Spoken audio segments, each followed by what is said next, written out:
Hello, my old school soul food YouTube subscribers.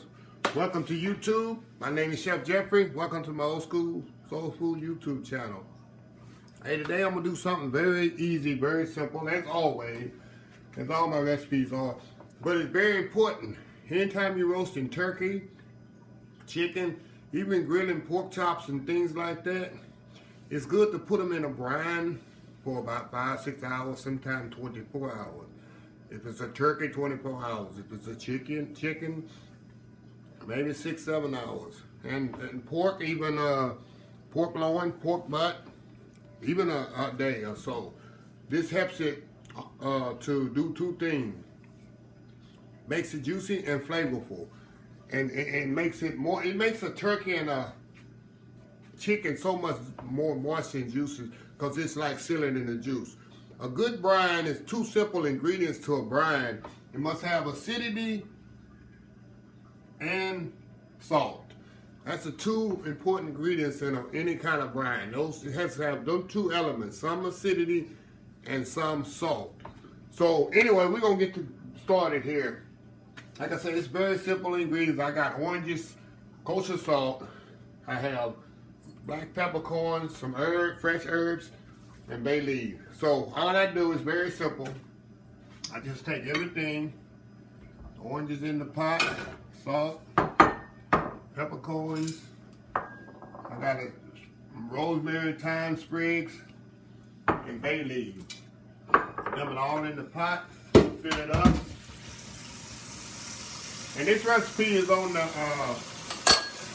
description of at the end of the video, like all my recipes are. So the exact measurement is on that. So what we're gonna do, we're gonna bring this to a boil, bring it up to a boil, and cut it off, and let it sit and come to room temperature, and then we'll cool it off because you don't want to put a hot brine on anything you brine it because of course it's gonna cook it, and that ain't the aspect of the brine. So what we're gonna do, fill this up all the way to the top. This recipe makes about like 2 gallons. That's what I'm gonna do. Put it on the stove here. Put the top on there. We're gonna, as soon as it come to a boil, I'm gonna cut it off.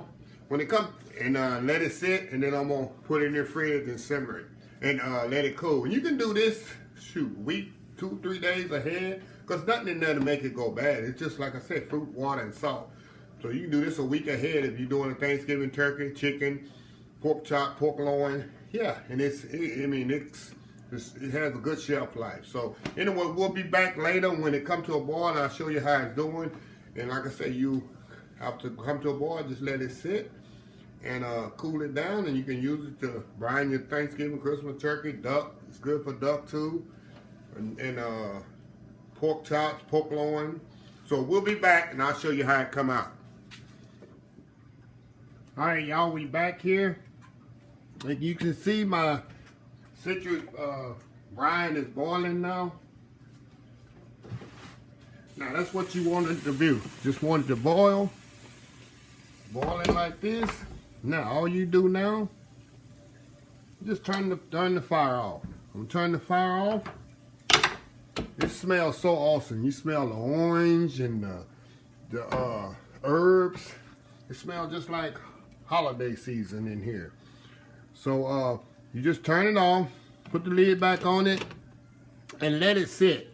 It's gonna take about 3 or 4 hours for it to come to room temperature where you can refrigerate it. Don't refrigerate it like this because it might go bad. So let it sit like this. Room temperature about 4 hours, and put it in the refrigerator, and then you can put it on your turkey or chicken or pork loin or whatever you got. So also when you pour this, another thing, I know y'all gonna have questions with this, I thought it is. When you pour this on your turkey or your chicken or your pork loin, you don't strain it. You pour everything on there, the oranges, the peppercorns, everything. You submerge it all and everything. You don't strain nothing out of it. You pour the whole liquid, the bay leaves, the herbs, everything on there, the whole container onto whatever you're brining. And then when you take it out of the brine, of course, you pick everything off. So anyway, that's very simple brine. It's simple, but very important if you want a juicy meat item. So anyway, please share, comment, give this video a thumbs up. Until next time, have a blessed old school soul food day.